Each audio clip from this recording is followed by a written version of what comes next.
My name is Priya Iyer, and I am the founder of Kids Must Read. I am passionate about kids reading for pleasure, and our website, kidsmustread.com, has book recommendations of some truly wonderful books customized to your child's age and reading level. And we also give advice on reading-related issues faced by parents. We care about the wellness of children and parents at the time of the pandemic. Welcome to our interview with Rachel Chan, who is a counselor, psychometric assessor, and behavioral therapist with OT&P, one of the largest clinic chains in Hong Kong. I ask questions about what wellness issues Rachel sees in children and what parents can do to help. She gives some very useful tips on how parents can cope with looming summer holidays and too much online time. And finally, we touch upon how parents can prepare children for the reopening of schools and going back to a new normal. Rachel, I just wanted to ask you, could you tell us something about yourself, what attracted you to counseling, and what is it you do at the OT&P? So I'm a behavioral therapist and also an educational psychometrician. My background primarily is in psychology and neuropsychology, but I've been working as a behavioral therapist for many years now. So I work primarily with children, but I also work with parents, so helping parents and helpers navigate through, raising kids, the difficulties that they may come across. And I also work with children with both typically and atypically developed. I think for me, my real core interest when I was in high school was I always wanted to work with children with autism. I don't know why. It was just something that I never had the experience before, but something about it really interested me. So when I got to year 12, I decided, okay, I'm going to do psychology and I want to do developmental psychology, which and then I went to uni and then finished the rest of my degree at the age of 19, and I was trained and hadn't even done my undergrad, and I did 3 years of training. So by the time I graduated, the same time as my peers, I had my degree, but also 3 years of work experience in my belt. Yeah, that's amazing, really. So the idea behind our meeting today is that we are in Hong Kong, and we are ahead of the curve as far as the pandemic is concerned. I'm trying to understand what is it that you see right now as a direct fallout of the pandemic? I'm seeing it from quite a lot of perspectives, from the perspective of the child, from the perspective of the parents, and actually from the perspective of the helpers and domestic helpers that work for the families as well. With the children, the biggest issues that I find is social and academic. That's where they're really feeling they're losing out, and I think a lot of the kids that come to see me feel that there's a restriction on their freedom, right? And there's a change, there's things that they have to adapt to. So when we look at academics for the part of the world that are fortunate enough to be able to virtually study because they've got access to the internet, they've got access to computers, it's a big demand for children, particularly younger children. They now have to, there's a change in environmental setting. Home is school, school is home, and that's incredibly tough, especially in somewhere like Hong Kong where average house size is 484 square foot, right? If you've got siblings, you've got parents working from home, it's people on top of people, it's very difficult. And also there's no play area. There's no place where you can go and have lunch and relax. There's none of that, let's go for recess, let me chat with my friends. That's completely taken out of it. And then we have the demand. The skill that they now need to do things virtually is very different. Particularly for younger kids, they're studying in a normal school setting. That's demanding in itself. They have to learn about copying from the board, listening to their teacher, having divided attention, being able to transition from one class to another. And suddenly, once they've gotten used to that, that's changed. Now they have to do everything online. I have kids that come and see me and they say, I can't type as fast. I can't type fast enough to keep up with my peers. Wow. I can't type fast enough to keep up with my teacher and what she's saying. I don't even get my break because I haven't done things fast enough, so I overrun. And these kids are incredibly stressed, right? And we now need to have self-discipline too, right? Because everything's on the internet. I also have YouTube. I also have my gaming websites. Nobody can see what I'm doing. And also the loss of social contact. I have kids who come and see me and say, I can't even hear my friends' voices. And that's something that's really quite daunting to hear from, an 8 or 9 year old boy, that they're even just missing the sound of their their peers, because in a Zoom you have to be muted, right? And for some schools, unfortunately they can't even see the teachers. There's a loss of that social interaction that's part of academic learning. So we have that, and then we also have who's now your teacher? Your parents, right? Your parents are your proctors, making sure you've finished your homework, making sure you've handed in your assignments, making sure that you've done perhaps your open book exam. So there's a change in roles and there's a change in demands. Children really struggle to see their parents as their teachers. Right. And likewise, parents struggle to be the teacher. I have parents come and see me and they say, I have a newfound respect for teachers.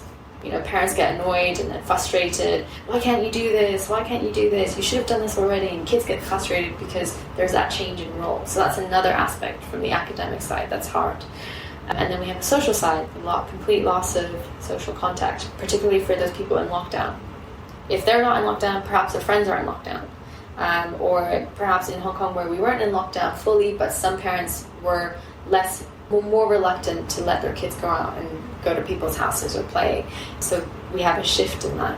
You couldn't hang out, you couldn't go to the park with other children, you can't go swimming, you couldn't go to your normal tennis lessons anymore. So there's that loss of social interaction.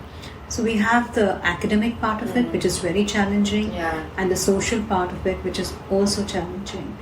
Do you notice that there are more problems at a particular age group? Is it that the primary or secondary or high school children have more problems, or is it evenly spread out amongst all the three groups? I think each group is dealing with their own problems. Okay. The majority of the issues are with the younger ones.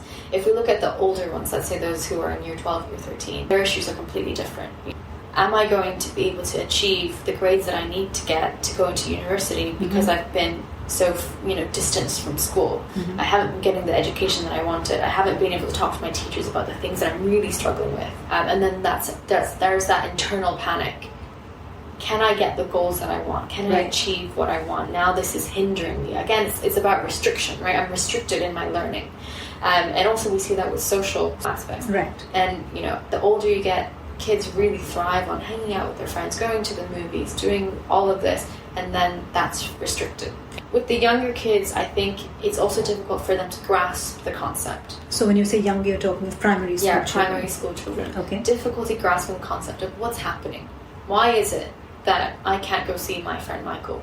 Why is it that Michael's mom doesn't let him come out? Why is it that I can't go to school? So the notion of that is more difficult, right? With older kids, they're able to sort of understand what is COVID, what is the virus.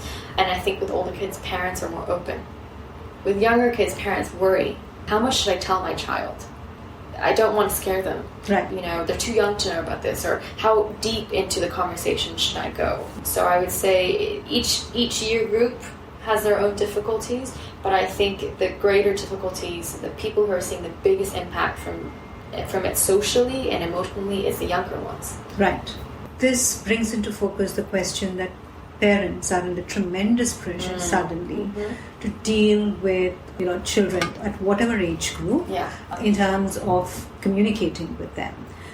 There is also very high levels of frustration and anger because they're not able to get the child to do 3 sentences explaining something, and then that 3 sentence becomes the nucleus for an all-out war. It is sort of spilling over into relationships. So how can parents communicate to children effectively in such a way that it doesn't trigger an emotional response and goes into the spiral of fighting with each other? Yeah. And you're right, this is an incredibly challenging time for parents, especially parents who, you're juggling so many roles. You're a mother or a father, you're a spouse, you're perhaps a full-time worker. You come home and then if you don't have the resources, you're the chef of the house, you're the art director of the house, and we all know what it's like to be stressed. And when someone else is stressed, we can sense it. When you're stressed, you come home from work, perhaps you've had a hard day at work, your spouse says something to you and you're immediately triggered and your reaction is heightened, perhaps not equivalent to what perhaps your spouse has said, but it's a build-up from that increasing stress from the day, right? So I think what parents are experiencing is that build-up of everything. When your kid can't write 3 sentences and something that should take 10 minutes is taking 2 hours, you're pulling your hair, right? And it's difficult because it's emotional. and you have a deeper connection with that child than perhaps this teacher would have. You're more likely to feel disappointed. I'm disappointed that you can't do this. I thought you could do this. Right? So I have parents who say they've started to notice that, oh, my kid can't actually read as well. My kid is struggling to attend. There's the side of it where they are struggling to cope with things, it's the unexpected and it's emotionally charged, and the kids are likely to not want to listen to you, right? And because it's not my teacher telling me what to do, it's my mum whining at me to do it. It's my mum who's already told me to get up today, do the dishes, tell me off for not putting my clothes away, and now this. So again, we have things building up. And parents need to take a step back and realize what I like to say, growth mindset, and not say, have I done enough? I haven't done enough. It's, I'm doing the best that I can with what I have right now. And you need to take time to de-stress, because when you're calm, your child is calm. When you're not stressed, you're less likely to be triggered and then therefore trigger somebody else. Correct. But I think the fear of the parent also comes from the fact that what they see as negative behavior right now, they think it could continue into the future. Yeah. I think, being a parent myself, I understand that fear, because you extrapolate everything into the future and think that this is going to impact my child's life in a very negative way. And the question is always that, what am I doing wrong? How can I stop this? So my question is, do you think whatever negative behavior we're seeing right now with children, maybe it's stubbornness, maybe it is disrespect, is this permanent behavior? Will its course correct when things go back to the new normal? I personally like to think, I don't think there's such thing as a permanent behavior. I think we can always somehow tweak or change. One thing is, we need to acknowledge that this is as difficult for us as it is for the kids. And engaging in these defiant behaviors, or being stubborn, refusing to do work, it's sort of part of the experience of what's happening. Being in we're not in a normal time frame, right? And it is a legitimate fear. What if this continues? And I think the best way to do that is realign your expectations. And in this moment, with what we have, with what's happening, where are my expectations? What do I expect of my child, and what do I expect of myself? Right? When we return to normalcy, what is the new expectation there? And there's that crucial period between where we are now to where we want to be. We can help slowly set it up. There's a lot of things parents can be doing within that 2 weeks to help us get back into being what we call normal. And that can be things like helping your kids get back into the proper sleeping structure, reducing the PlayStation time, reducing the computer time, making sure you talk to your kids. I think emotional coaching is incredibly important, especially when they are having these tantrums or getting angry. Let them do that. Make sure you're calm, make sure they're calm, and then at the end of the night, talk through it. I think this has really opened up a new channel for parents and kids to talk, because we're all feeling anxious, we're all feeling scared. And I think that's probably one thing that I don't want to have to return to normalcy. I want parents to continue to talk. I want kids to continue to open up about, I was really angry today when this happened and you made me feel like this. I feel like we could have done this differently. And opening that line for mature conversation, and you can approach it differently with younger kids and older kids, but talking about it can really help solve it. Okay, next time I'll do this. So then next time when something happens, you're aware, right? And you take those skills and you prep for that extra 2 weeks you have before they go back to school, and realign your expectations again. Okay. So this was as far as the impact on the mind. A lot of children suffer from emotional issues during this time. How does a parent recognize that there is an emotional issue in their child that they need to worry about more than usual? And what can they do about it? Right. And at what stage should they be looking at getting help? Right. There's a lot of ways. Every child will probably perhaps experience anxiety or fear or stress in a different way. So there's a lot of ways that can come up. There are what we call psychosomatic or emotional issues, and it represents itself physically. So we see that with kids who are bullied and are experiencing stress at school. There's an increase in fatigue, there's an increase in headaches, there's an increase in stomach aches, there's an increase of avoidant behaviors. Okay, I don't want to do this, right? And there's an increase in moodiness. you know your child best, and you know what is the normal for them. And I think it's they're trying to find new coping ways, right? There's nothing else that we can do. I need to make do with what I have right now. And so that might be why someone says, oh, let me go back to this, blankie or this stuffed animal that used to be this beacon of comfort and support that I have, but now I'm struggling. So there are physical tells for when your child is struggling, and I also think emotionally you'll notice that they're slightly more moody, they talk back more, they might shut down. We express differently. Some people internalize, some people show it outwardly. Those who internalize, they might get quiet, they might not want to eat as much, they might not want to talk to you as much. And then those we have with the anger outbursts, they're moody, they snap, they talk back, they're impulsive with their behaviors. Those are some ways that you can notice, okay, maybe something's wrong here.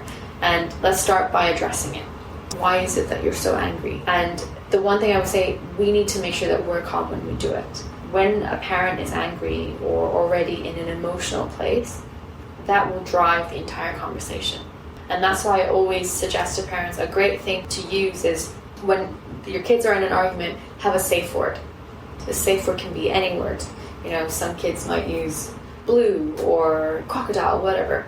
This safe word acts as a pause, right? Let's pause. All of us take a step back, calm down, and come back to it. Yeah, in my house it's banana. Banana, yes. And it's very good. But it's also important to let kids know the safe word is not a stop. It's not a fast forward. It's a pause. Because at some point we're going to need to unpause and go back to where we were at and handle the situation head on. Right. And I think handling everything head on in a structured way and in a way that you discuss openly is very good for children and adolescents to openly share. So we all hope that the problem is temporary. Right. And then when we go back to our more normal lives, or when school is not there and your child is with you during this entire summer holiday, you notice that something is not quite right. How quickly should a parent get help? Because I know that there is a very strong mind block against going to a counsellor.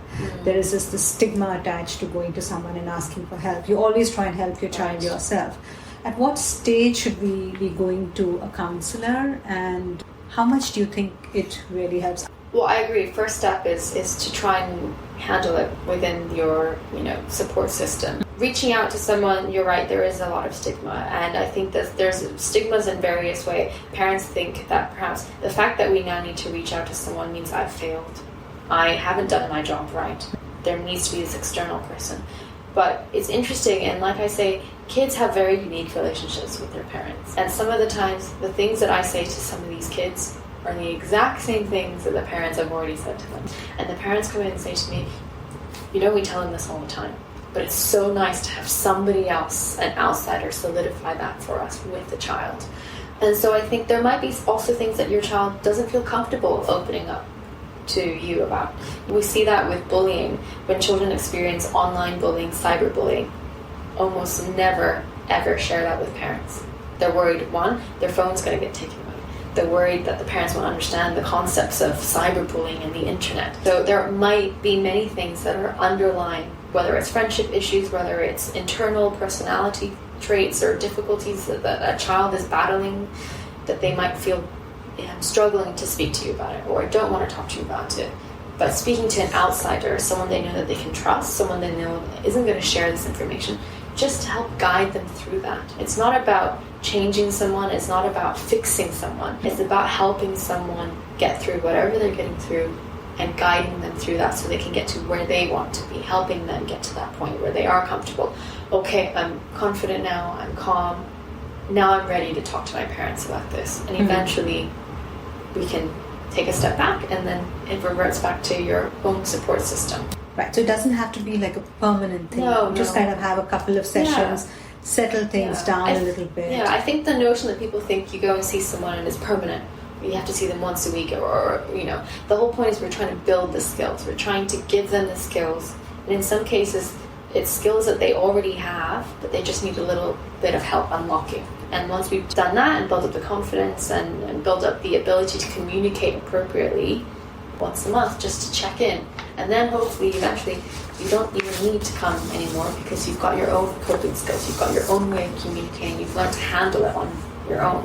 What would you tell a parent, let's say in the US, UK, or a country like India, which is under some level of lockdown. And as an expert in this field, you might have thought that, okay, maybe this parent could have done this to mitigate the situation. Yeah. What is that someone who is in lockdown right now who can mitigate the situation do? I think the number one thing is don't try and sugarcoat it. I know it's difficult, but especially what children might be doing now in this day and age, they're going to go online. They're going to research on their own. They're going to Google things. You're going to hear things from friends. They might come across fake news, exaggerated news that probably perhaps is very difficult for a young kid or even an adolescent to swallow. By having you guide them through that, making sure that they know and telling them the truth about what's happening, making sure that they have all the right information, the truth, the facts is important. Okay. Because otherwise, kids' minds can wander. They'll go from 0 to 100, they'll go to the extreme. And they'll go into panic. Oh, I've read that it affects older people. Does that mean my mom's going to get it? Does that mean grandma's going to get it? Am I going to get it? What's going to happen if I get it? And that's when we get into the anxious, negative thinking cycle. Right. By making sure that we talk to our kids, as early on as we can, making sure we give them the appropriate information, answer any questions that they might have. The WHO have a great book which they've published, which is for kids. It's a storybook about COVID and the heroes, how we can be a hero by physically distancing from other people. Right. So there's a lot of resources out there to help you with that initial opening doors to communicate with your child about it. So I think that's really important to avoid any misconceptions, any fabrications of this is going to happen, and going into that cycle of stress. And also, like I said, realign your expectations and keep things structured. Talk to your children and tell them what's expected. With us returning to school now, I wonder how many parents have sat down with their kids to talk about how this is going to be different. Kids think, oh, we're going back to school now, which means we're going back to normal. It's going to be normal. But it's not really. It's not really. In fact, I must share this with you. I was very excited for my children to go back to school because to me, in my head, school equals social interaction. Right. I have a high schooler and I have a child who is 12 years old going on to 7th grade from 6th grade.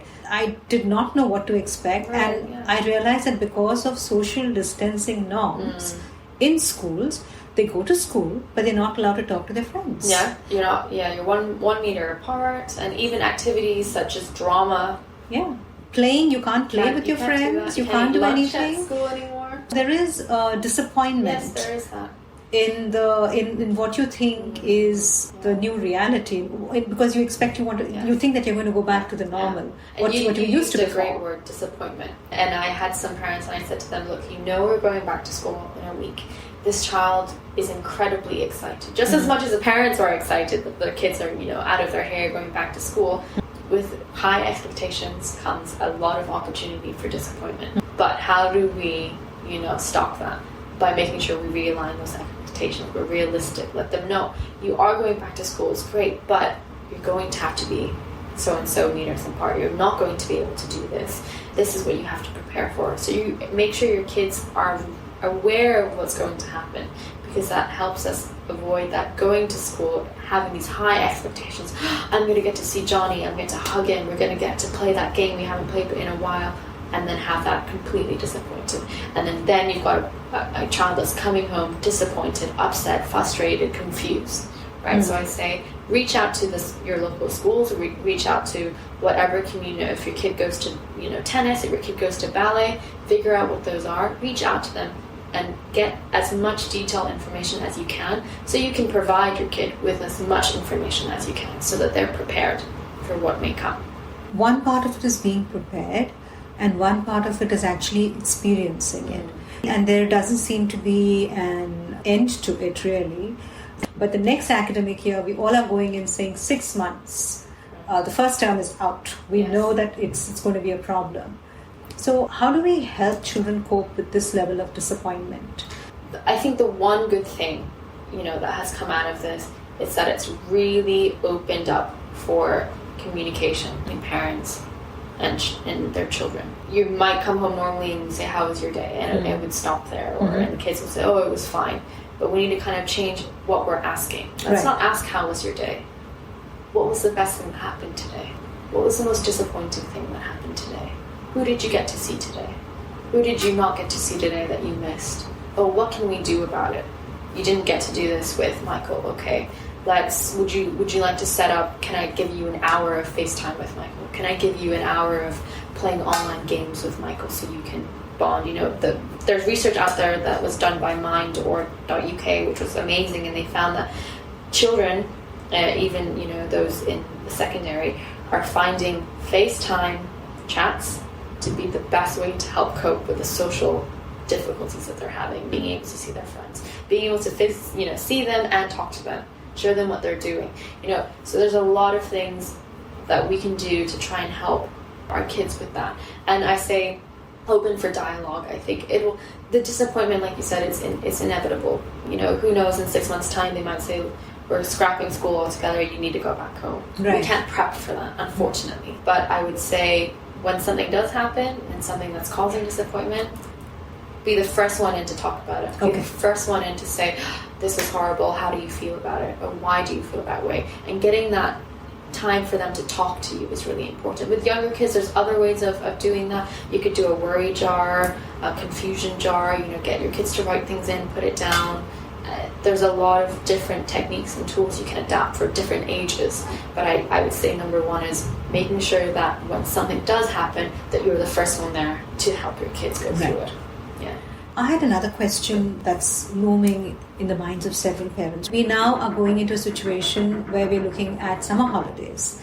And that's, for many people, 2 months of unstructured time looming ahead of them. Right. Routine is one of the most important things that has kept parents and kids sane. Now that you don't have that anchor of school routine and you're stuck at home, we can't travel, we can't go out, restrictions are many. How can parents cope with this totally difficult time? And you're right, routine is absolutely crucial. It's so important. And I know that summer holidays is a big concern for parents, because it's in the minds of some parents, that's even more time where we have nothing. Yes. We have no school. Yeah. We have no, sports camps. We have no summer camps. We have no art classes. We have no gyms.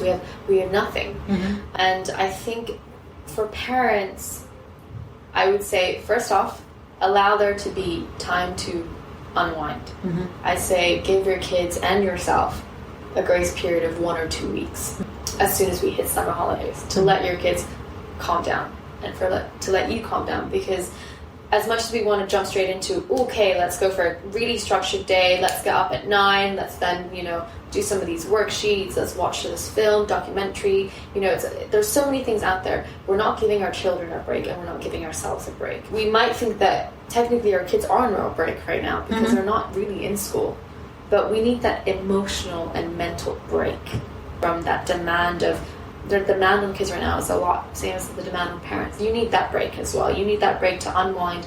Let your kids sleep in. Let your kids spend the day coloring or, talking to their friends, watching movies.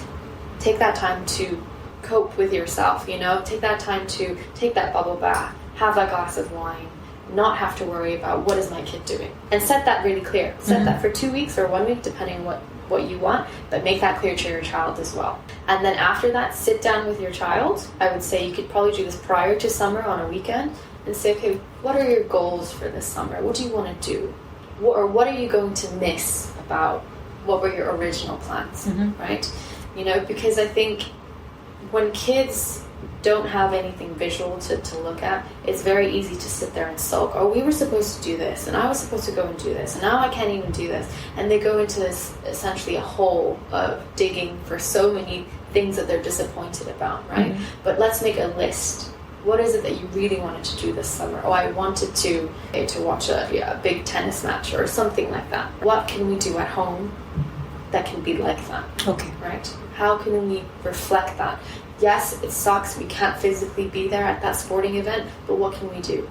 I know. Why don't we download, the last 5 years of the tennis match and watch it on a nightly basis as a family, right? It's a great idea. There's a lot of things that we can do, but I would say the number one thing is talk to your kids. Figure out what they are really disappointed about. Make a top 10 list. What are the biggest top 10 things you really wanted to do? How can we help you still achieve that with the resources and what we have right now? Do the best you can with what you have right now. So I think you should, that's another really good way to do it. That's a fantastic suggestion. But I think one of the fears and challenges actually that all of us face as parents is that children are constantly online, even on a good day, even before pandemic happened. And now because of the pandemic, with school they are online for almost the entire day. Yes. All their interaction is online, and even playing has now become online. So we have children who are playing Minecraft games online, or like you said, the FaceTime calls are happening online. There is so much interaction happening online, and it seems inevitable. But there is always this fear that too much of doing something online is bad. That has not changed at all. So how much should a parent worry about this? And then what can they do to sort of mitigate this to some extent? Right. And this is a really valid worry. I actually had a parent say to me, and I got their permission to share this, but they said that with everything that's happening, they feel guilty. So they allow their kid that extra hour on the computer. They allow their kid that extra 2 hours on the TV because they feel bad for them. There's nothing else. I do that too, honestly. So you do that. But then their concern is, how do we take that away from them when we return to a normal period? How do we we're worried that that's going to continue and going to the extreme. This is all that they're going to do. So it's definitely a valid concern for a lot of parents. And I would say, yes, it's to some extent it's inevitable because we can say technology rules our life. We call people on our phones, we do our emails on our computers, we order food through our phones now. But I think we need to look for other ways to interact. Limit that. So let's say over the summer holiday, over the weekends, we know we've had the whole time of online interaction. We'll do 2 hours. You get 2 hours of screen time. You pick what those 2 hours are. 2 hours in a 24-hour day is very less. It's up to you. I would say it's difficult for me to tell you how many hours. Every family has their own values and their own beliefs. Some families don't care much about screen time. I think it's absolutely fine, and that's a valid opinion too. And some parents don't even let their kids watch TV at all during the week. They won't get one hour during the weekend, right? Yeah. So we have to adapt to our own values, right? So let's say you're okay with 3 hours a day. So you allocate that time. All right, we get 3 hours of screen time, and lead by example. That means me too. Right. Kids will get very annoyed when you say 3 hours for them, but you spent 5 hours on your computer. Whether or not you're working, it will be difficult. So make sure you try and lead by example as much as you can. 3 hours of time, and you can choose. Children need to feel like they have agency, and this is a big thing. They want to have power in what they're doing and over their life and their choices, despite the fact that you're the one giving them choices. I'm the one giving you 3 hours, but I'm going to give you agency in choosing what you want those 3 hours to be. 1 hour on TV, 1 hour on Instagram, 1 hour on your PlayStation, or all 3 hours on your PlayStation, and then cut it there, and then engage in other activities. How do we feel that kind of hole we have for that instant gratification, that need for entertainment? There's so many options out there. Board games. Do a nightly board game. Quiz night. Set that up. Have your kids, be the quiz master. Do family quizzes. Things like that. Get on Pinterest. Pinterest has so many ideas of what you can do. Artwork. Start, painting with your child, knitting with your child. Take that time to teach that recipe to your child that you've always wanted them to know, but you've never found the time. I think the one gift we have in everything that's happening right now is time. We've been given time with our children that we may not normally have had. That's very true. I did that before the pandemic as well, but now without fail, I make sure that I read aloud to my 12-year-old child every single night. And then there is always this time when he's really bored, doesn't know what to do, I'm like, okay, let's just pick up that book and continue reading. So it's not just restricted anymore to the night. We also do it during the day. And it's a fun activity for him because he's kind of reasonably passive because he's listening to what I'm reading. He doesn't have to make the effort of sitting there with the book. But mom is there and I'm doing all the voices and I'm reading aloud to him. So for him it's a bit of a fun activity really. And that's a great activity. You can also do home workouts, let's get fit together. Let's meal prep. There's so many things that we can do. And let your kids pick. Give them agency to pick, one main activity they want to do for every day of the summer holiday. today or this week I want to focus on baking. I really want to get into baking. Mom, can you teach me how to bake? Let's download some recipes and you know. So like I said, I think time is the gift that we've been given here, and help your kids create structure and let them be part of that, you know, development of it, because kids don't want to be told what to do. Yes. This has been a wonderful discussion about children, and children think that parents are the rock of their world. But parents themselves need a lot of help in this very difficult time. Nobody is asking them about their emotional well-being. There's no focus on parental well-being and health. Do you notice that there has been a spike in a lack of emotional well-being with parents, especially in that role as a parent? And what can they do to get help? I've noticed a lot of parents are incredibly stressed. They're also feeling incredibly guilty. There's a big sense of guilt amongst parents that they're not doing enough, they haven't done enough, they've let their child down, they've let themselves down, they've let their spouse down because they've put all this attention to something else. I've always been a big advocate of speaking to someone, and that doesn't necessarily mean going to see a therapist, going to see a relationship counselor. Speak to a friend, right? It's nice when we know that other people are on the same boat as us. It's very easy to sit there and look at all the negatives and isolate yourself from other people. Oh, I have it really tough. This is really... But there's an amazing thing in connecting with someone and finding that, oh, you're also struggling with this. You can't get your boy to do this. You can't get your girl to do this. We're struggling with work and this. So I say reach out to someone you trust and just vent, because you need that time to just let go. If your support system is limited, because unfortunately some people are, write it down. Writing is a really, really great tool. Write down thoughts that you probably wouldn't even dare to say out loud because you're worried about being judged. This is probably why you won't share with someone. Write it down. Write all your feelings down and then tear it up. Or burn it. Whatever you want to do. I think taking care of yourself is very crucial, because it's reflective in your child. When you're in a bad mood, your child feels it. When you're angry, your child feels it. When you're disappointed, your child feels it. So I think really, really self-care is important. And during these summer holidays or during these times, allocate one day where you just completely, it's all about you. Ideally, we should be doing this every day, but realistically, some of us might not be able to. So allocate one day where you do something that you've been meaning to do. I've been meaning to read that book. I've been meaning to take a 1-hour bath. I've been meaning to catch up on my favorite TV show. I've been meaning to, go on a date night with my husband or wife. Make sure you allocate that one day for yourself, right? And this can be probably your cheat day, where your son or your daughter can also allocate that one day for themselves. Find the balance. Right. Right. I just wanted to thank you very much for a really insightful session. I enjoyed myself. Is there anything you want to tell people? I think it's very easy to fall into the rut of thinking very negatively, right? And I think there's a lot of concern for our kids, but I think we need to remember how resilient our kids are, and that there is a learning curve in this for everyone involved, but your kids can bounce back. How many people in the world can say that they've been through something like this, right? So it's amazing to see how quickly kids can bounce back and how they're coping with things, right? They can get creative, and you get creative as well. And so these are lifelong skills that are going to carry on for forever. Right. And, I hope that we never see anything like this ever again.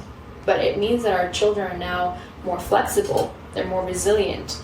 They're more flexible in their thinking. They're more flexible in their actions. They know how to be challenged. They know how to cope with stress. Yeah. Hopefully now they've learned some communication tools. They've improved their IT skills. They've learned about what's the most important thing to them. I've really now learned to value my friendships. I've really now learned to value the excitement of actually physically being outside. I wouldn't be surprised actually if now we see, once everything is okay, kids actually want to go outside. They suddenly don't want to be on the computer because they've had enough of it. So I think there is some positives out of this, and I think we need to focus on that and make sure to praise your kids. Acknowledge their efforts, because they've been through stuff too, and pat yourself on the back because you've been through a lot too, and I think parents forget to do that. Thank you so much. I appreciate your time. I hope it was somewhat insightful for you. Yes, it was. Thank you. Thank you for listening to us.